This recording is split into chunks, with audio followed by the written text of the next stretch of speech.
Welcome to the morning show on WRC Radio. I'm Phil Nee, and we have more in-studio guests today, courtesy of the Richland Hospital. We're talking with members of the radiology team today, and they include Eric Mackey, and Jessica Shaw returns to see us today as well. So good morning, both of you. Good morning. Good to have you in here today. We'll start with you, Eric. Can you tell us a little bit about your background?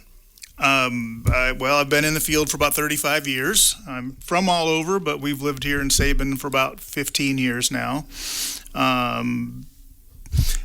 Like just about everybody else, we can all do basic x-ray, CAT scans. I specialize in MRI. That's my preferred location. Other than that, that's about it, I guess. Yeah, and Jessica, you've been here before, but give us a little bit of a background again. Yeah, I have been an X-ray tech for 10 years. I do plain X-ray, CT, mammos, like we had talked about last time I was here. Mm-hmm. Kind of a little bit of jack of all trades. We all are. Just kind of cool. So are you on call from time to time, too? Like if something comes up in the middle of the night or we are not on call. We have 24-hour coverage. So we have staff at the hospital for 24 hours a day. Okay. Yeah. So somebody's going to be there. Yes. Right. Yep. Uh-huh. Now, minus the specialties. You know, you're not going to be able to get an MRI at 3 a.m, but... In terms of, I think about athletics when I think about MRIs and things like that. And when you hear about some of these pros going through different things, you can probably kind of picture in your mind what they're going through, can't you, Eric?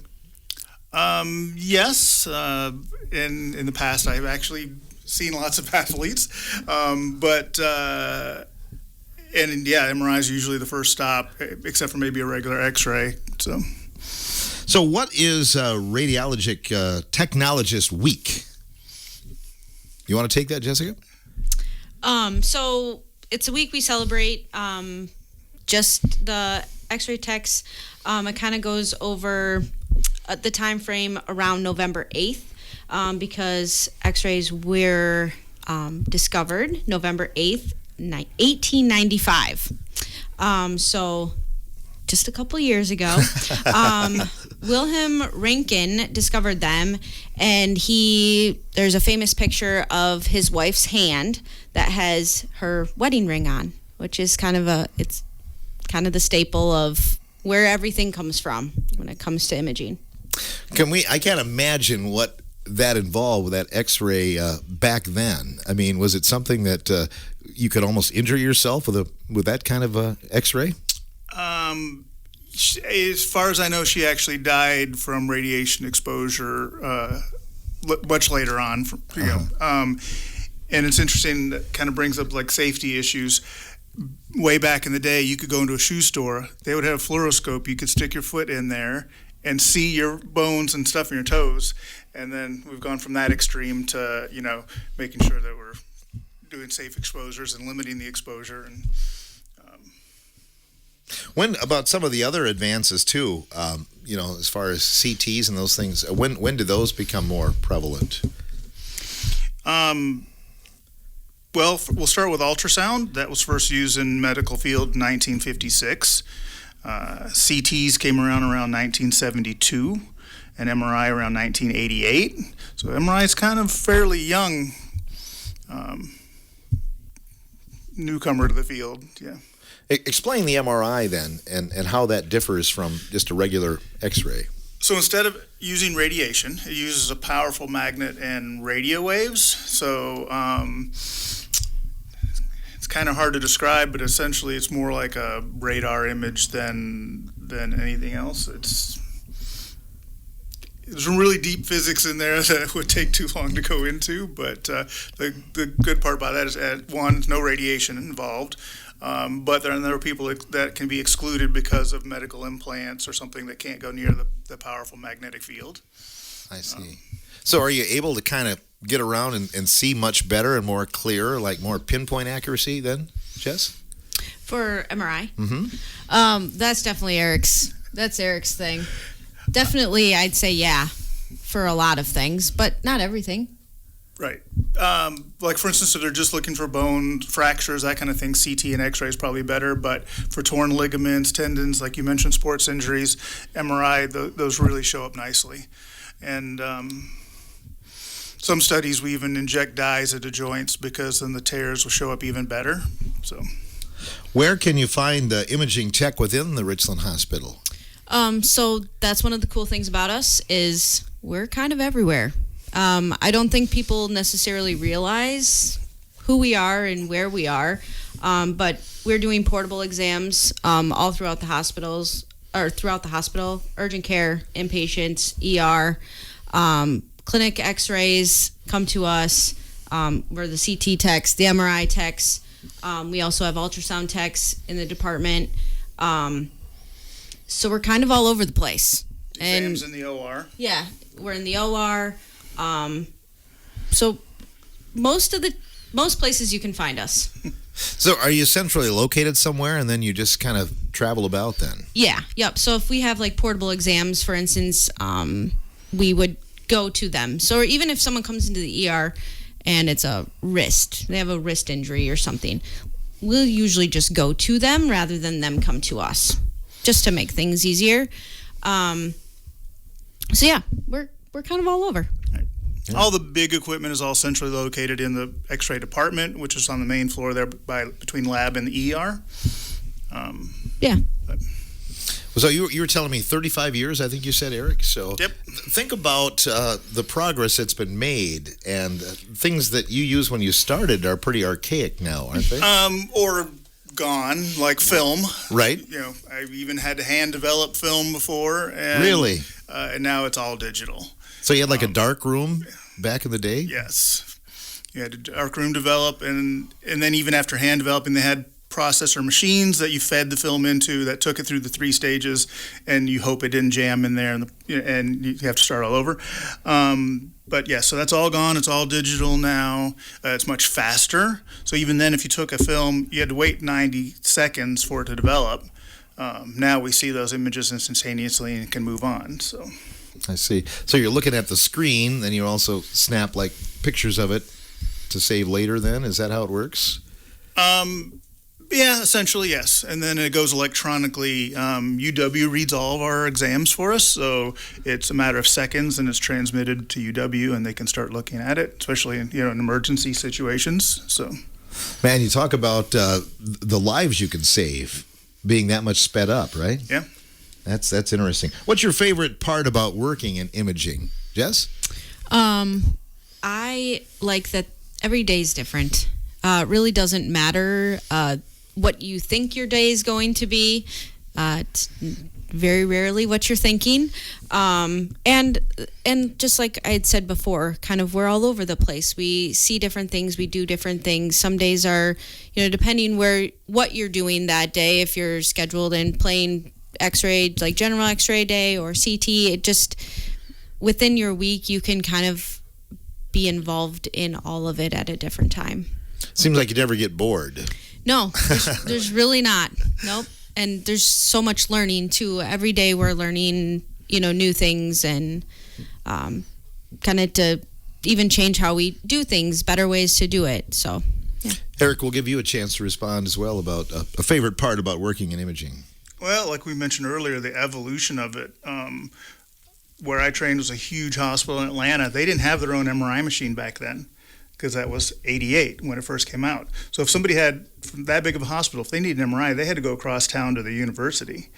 And now everybody has MRI. So I learned that on the job 35 years ago. And so they would go across town and then basically get a picture and then bring it back across town. And yep. Yeah, it took a little while to get all of those ducks in a row, didn't it? It did. So. Interesting. What are the responsibilities of an imaging tech?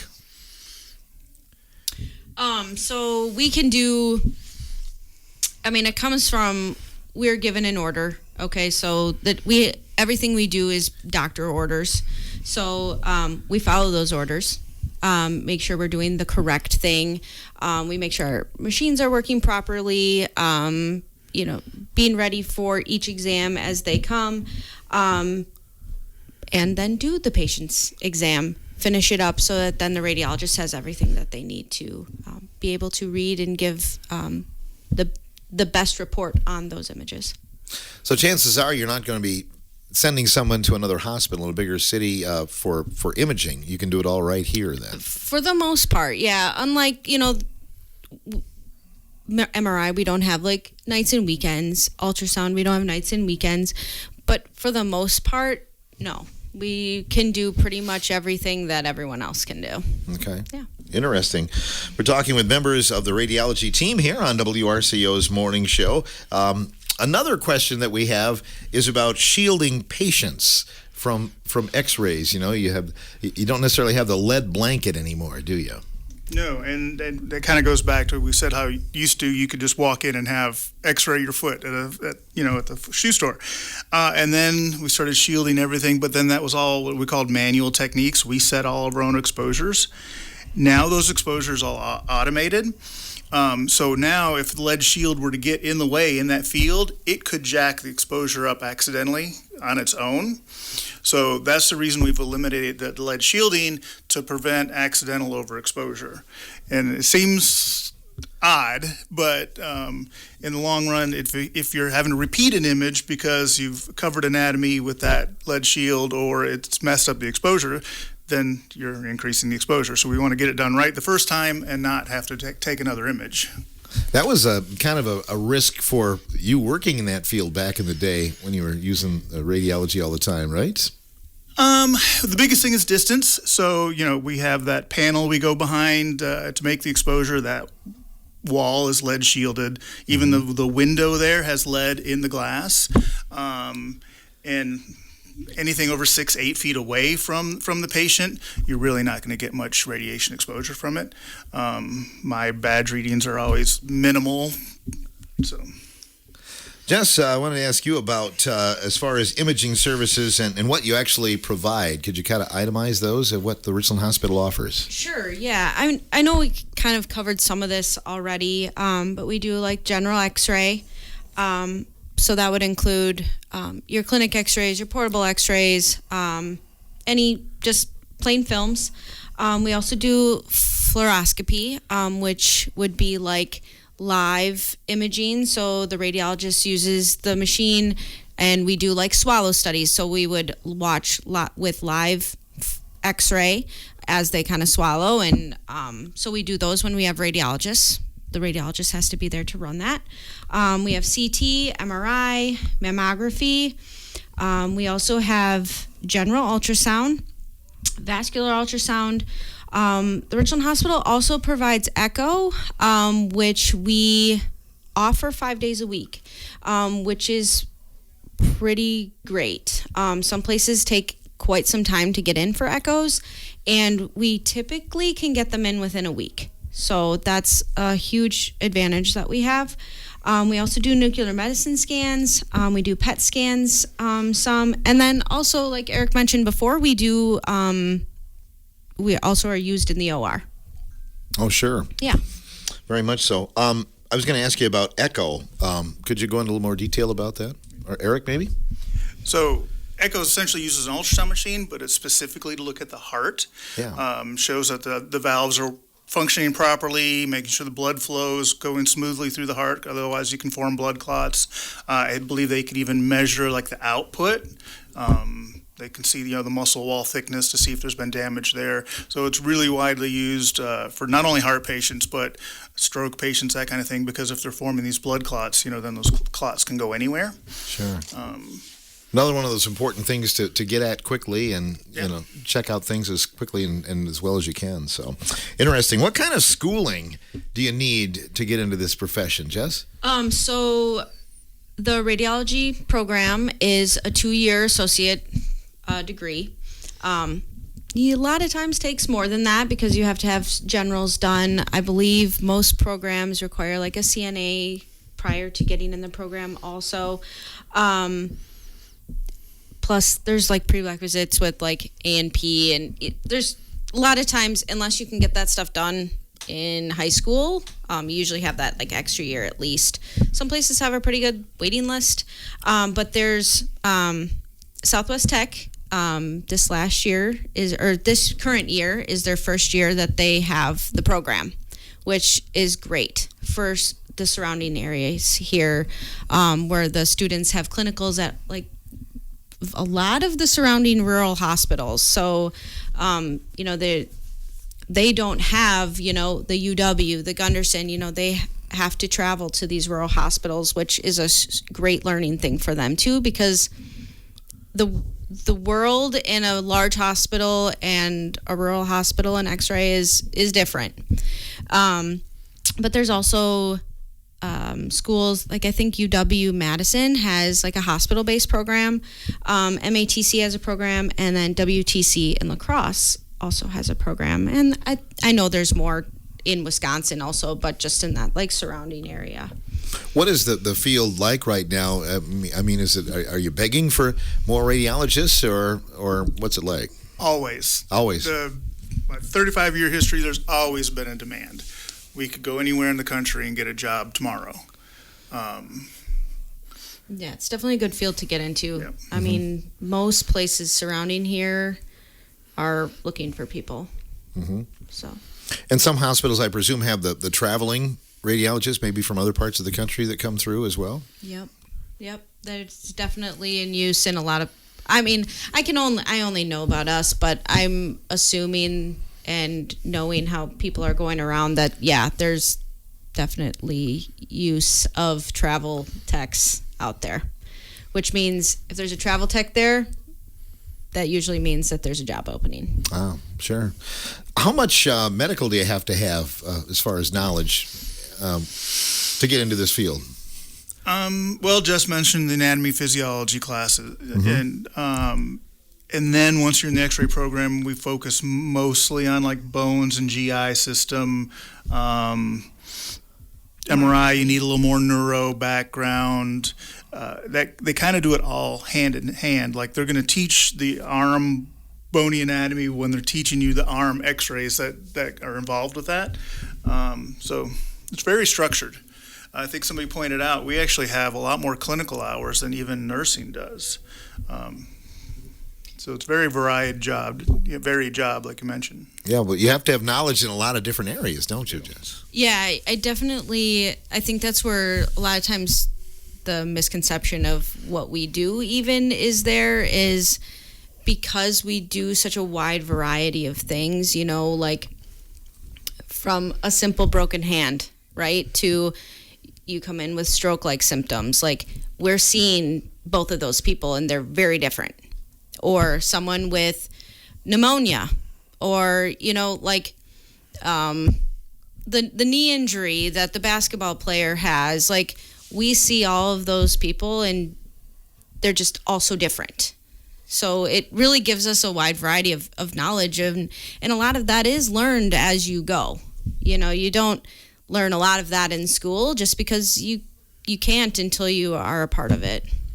I know that the hospital has, for some other departments too, you have youngsters coming in to, for lack of a better word, job shadow. But are you doing some of those opportunities as well right now, Eric?